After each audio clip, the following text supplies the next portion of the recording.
Many say new year, new beginning, but for Iran, that's clearly not the case. A new wave of poisonous gas attacks is underway in the country. It comes after the New Year holiday break and scores of arrests last month.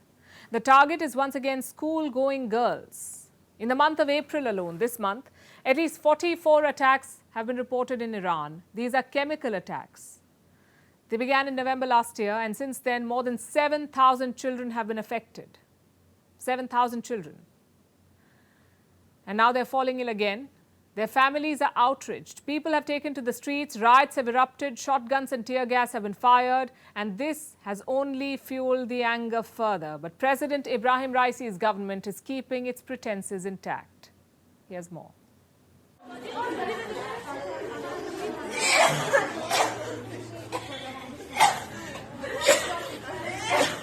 Iranian schoolgirls are being poisoned again, and public fury has reignited.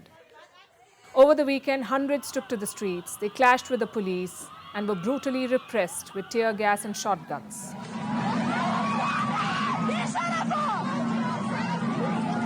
This happened outside the education department of Shaheen Sheher. It's the central province of the Iranian city Isfahan, also one of the worst hit. But the chemical attacks are not limited to it. They've occurred all over the nation. They began in November last year. The first cases emerged in the city of Qom, when nationwide anti-hijab protests sweep through Iran. The government cracked down hard on the protesters, but women and girls have continued to defy strict hijab laws, and these uprisings have rocked the nation. Since then, at least 290 schools have been attacked, thousands of children have been poisoned, hundreds have been hospitalized, and the attacks keep coming in waves. Last month, 110 people were arrested on suspicion of links to the attacks, though no one has been charged yet. And in a first, Iran's supreme leader Ayatollah Ali Khamenei publicly condemned the incidents.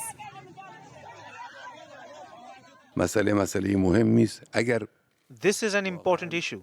If there are really hands involved and people, groups are involved in this matter, this is a big and unforgivable crime. And they must be condemned to severe punishments. It is a serious and unforgivable crime. There will be no amnesty for them. This put the attacks on pause, but did not stop them. Now, a new wave of chemical attacks is underway. It began this month, and at least 44 cases have been reported already. Observers call these attacks part of an extremist response, a way for the government to tackle the mass anti-hijab protests. Some say children are falling ill without a real cause. Others say that Islamist extremist groups could be behind this, because they're opposed to educating girls. But this sounds unusual, because girls' education had never been contested or attacked in Iran. So speculation is wide-ranging. But the most shocking reason is coming from President Ebrahim Raisi's government. A minister said only a few cases have been reported, but even those that have been are a quote-unquote mischief of students so they can bunk classes. And how surprising is this really?